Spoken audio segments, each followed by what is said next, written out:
Have you ever wondered what games you should keep or you should lose? Find out here at Purge Reviews.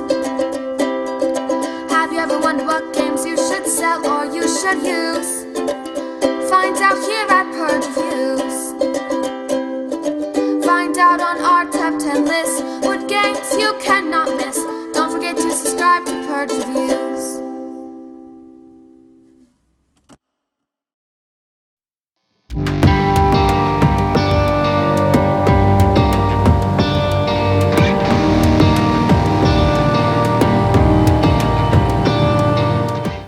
Biblios is a game I've heard a lot about. This is the yellow version that I have, where it looks like a book. Just fantastic.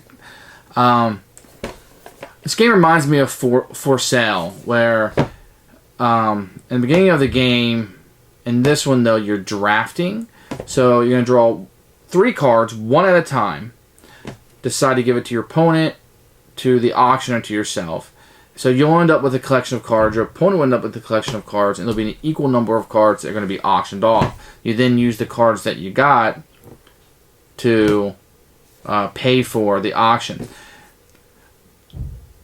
And maybe it's just a strategy question for me, but I didn't understand why you would want to buy gold at the end of the game. So why would you give up your cards to buy gold? Gold was a tiebreaker. I didn't really see any other value for it. Maybe it was something I missed in the rules. So when the gold came up, it just didn't seem like a good enough reason to get rid of some cards that you would need. I'm not a very good card counter, so keeping track of every card everybody has was just daunting to me, and you don't know. You don't have that kind of information, because there's also some cards out of the deck. I played it 2 and 4 player. I think it plays well both. We had a good time with 2 player. It might be a little more chaotic as a 4 player game. Maybe we'll take that. It's almost in a 2 player if I'm collecting these and you're probably not collecting them. Where in a 4 player there's a little bit more mixture going on. Maybe a little more surprises in who is collecting what. But this is a really good game. So I've heard a lot about it. It probably didn't strike me as hard as a lot of people have said. But when I've heard so much about a game, I compare it to board games. And comparing this to a card game, like Innovation, For Sale, this is right up there with those. It's just not going to compare to Caverna to me. So, and it shouldn't have to. I shouldn't do that in my head, but I do. And I feel a little bit let down. But there's a really good, crisp game in here that can be played very quickly. And that's a plus for this game. How quickly it plays and just how efficient that it is. So there's good decisions in the game. There's a little bit of, you draw a card. You don't know what the other 2 cards are going to be. You may need this, but maybe something better will come up. Maybe that's a pressure lock. Maybe it's just taking your chances on what will come up. Perhaps you could say, well, I don't need that. That's an easy decision. It's just hard to know what everybody else has. Maybe some people are better at that than I am, but it's not for me. This is a keeper for me. This is a really strong card game. I'm not a big card game player, but this is one that I'll keep around that people seem to really like. The theme is completely pasted on. Doesn't make any sense, really. Otherwise, Biblios is a game that I can recommend to you, so it's going to be a keeper.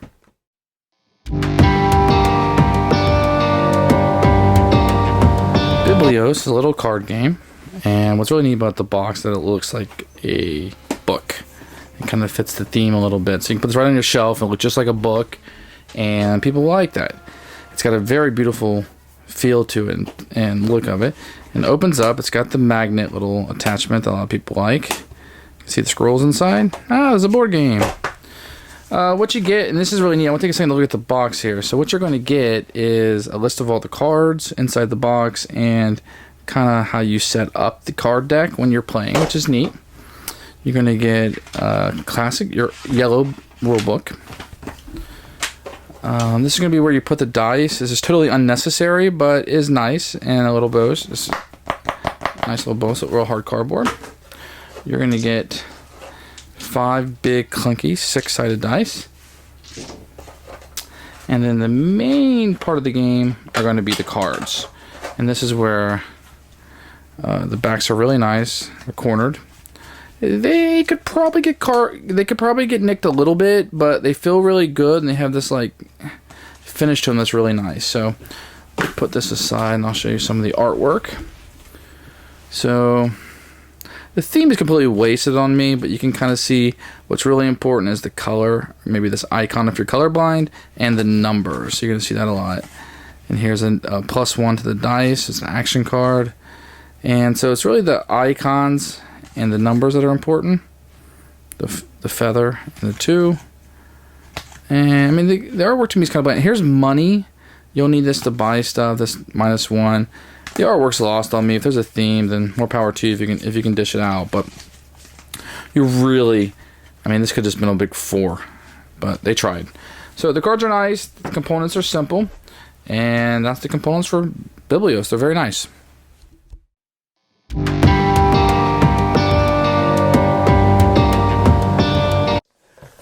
The rules for the game are pretty simple. I don't think this is a fantastic rule book. I think it could, maybe with an extra page or two, it could have been organized and spaced out properly. But it's not a complicated game. So it comes in full color. It's got a little bit on the back that's just, advertisement. It's pretty concise. I was able to read the rule book. I think it'd probably take about 10, 12 minutes to read this and digest it. If you ever played games like this before, obviously it's going to be a little bit easier. So you won't have any problems with the rule book. I just wish it would have been fleshed out a tad bit more.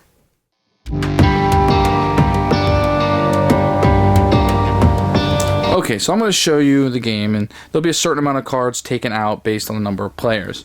When you start, you'll set the dice up here. You never roll the dice. This is not a dice rolling game. They're just utilized to track the victory points. So 3 and 3. So that's how you set the game up, and then based on the number of players, you'll take a number of cards on. I'm not playing it, so I'm just going to show you. So this is how much you will score at the end of the game for each color.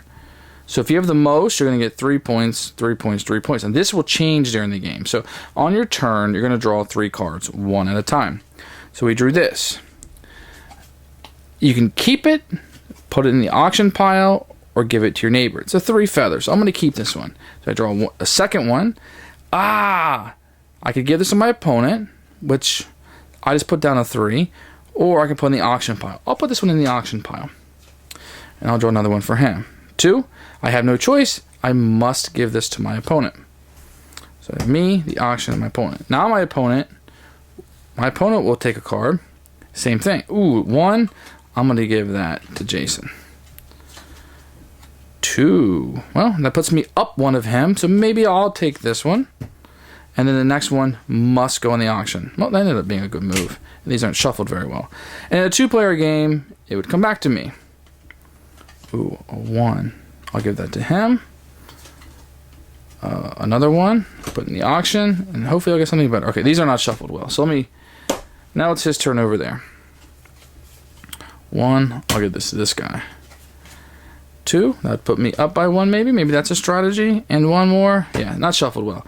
So you continue to do that until the whole pile is gone. And if you draw one of these, like say, you can change 2 of the dice. This has 2 dice on it. Some of them only have 1, but this has 2. I can change 2 of the dice plus 1. So say I'm collecting green and blue. So now those are worth 4 victory points at the end. And I would change the ones that I'm trying to collect, or I feel like I have the majority of. This one allows you to subtract 1 from 2 different dice. So maybe I'm not collecting this, I'm not collecting this, so I'll subtract that. In addition, you'll be getting these gold ones. So I'm going to put a couple gold here, and I'll put a couple gold over here.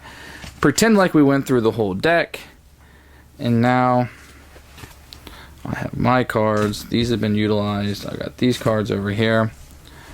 So we will now, this is the auction deck. So what you do is, say it's this guy's turn. He will flip over a card, and we will bid on this. Now, when you bid on a card that's not money, you may only bid with money. So here's my money. Let's see what I got. 2, 1, 1. It's all the money I got. So, and this guy which they wouldn't know what each other has 3, 2, 3. So I'll bid 1 with this, and say this guy's like, I'll just pass. Great. I'll pay the 1, and I get to add this card to my hand. Then the next guy will start the bidding on this one. Now, he's only got 3, 2, 3. So maybe he wants to pass or something. But let's say he bids 2. Let's say he bids 1. And this guy's like, you know what? I don't want to pay. I only got 2 cards left. I don't want to buy that. So even though you bid 1, he'll have to pay with this 2 because you can't make change. And then he would take this card. So when the auction deck is done and everybody bid, you will count up who has the majority for each of these, and you will score the points. So the only difference is that if a gold card was put in the auction deck and you're auctioning off the gold, you will then pay with the non-gold cards. Maybe I would bid 2 cards, or 2, 1, 2. Maybe I would bid 4. And I could give up these cards. I feel like I'm not going to have a majority of these 2. I don't have very much, not worth very much. Let me get some more gold so I can bid on something later.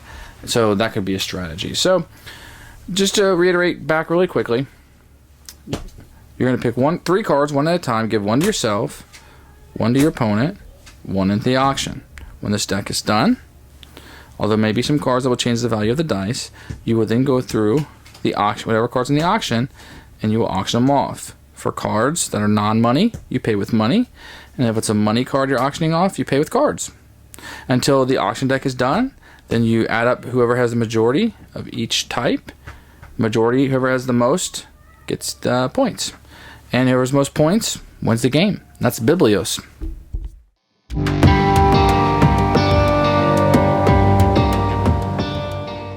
Who should buy this game? Anybody that might play 2 to 4 players, like a little quick card game. This could set up the game night or it could end the game night. If you're traveling, I've ditched the box and put this in a baggie and take it with you. I think you play this at a pub, at dinner while you're waiting on food. There's a lot of choices of what you can do with this game. And I'm going to recommend this for those people. So, if you have one of those situations where a game of this length and deepness would fit into your gaming schedule, then this is one of the top ones. If it's a card game that you're after, this is probably one that you already have or are likely to get. So this is definitely a keeper.